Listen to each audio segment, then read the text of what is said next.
I think the best overall way to describe how you should evaluate yourself mentally comes in the form of how fast did the game play out in your mind?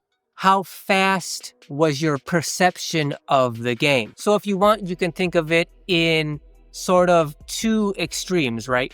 The one extreme being the game was going so fast, it was so chaotic, there was so much movement and speed and complication that you couldn't keep up with it. It's like you always felt behind. The game was moving faster than you could keep up with in your mind. The other extreme being like the game's moving so slowly, you can see what's happening, you can tell what's going to happen next, you're kind of bored waiting for the game to play itself out.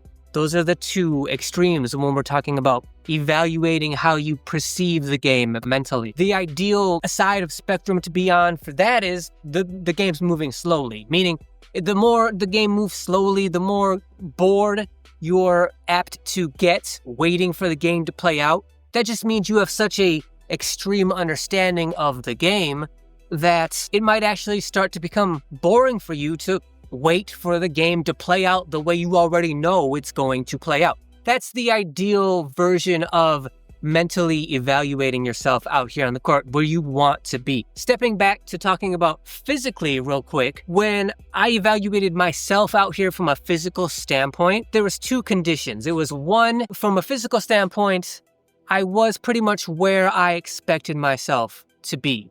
My standards are really low, being super retired for such a long time, playing against people who are more than half my age. My standards are really low, but I did think that I played as well as I could realistically, physically expect myself to play. When it came to mentally evaluating myself, the two conditions I'm talking about are when I was waiting, like if I'm on defense and I'm waiting for the other team to make their move. So the other team is setting up their offense, trying to decide what they're going to do offensively while I'm waiting for them defensively. As they're setting up, I am watching them, I'm waiting them, I can see what they're doing, and because of my understanding of the game, I can see what they're trying to set up to do. I don't know them, I don't know their playing style or their strategic style as players, but if I do have any kind of talent as a basketball player, it's on the mental end. I always say I would be a much better coach than I ever would be a player.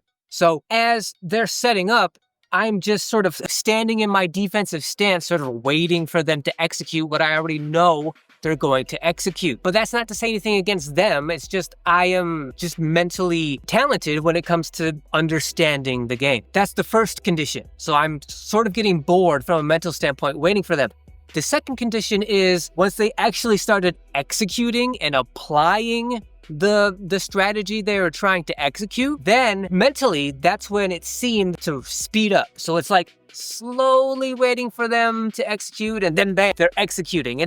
That's because, from a mental standpoint, everything's moving in slow motion for me.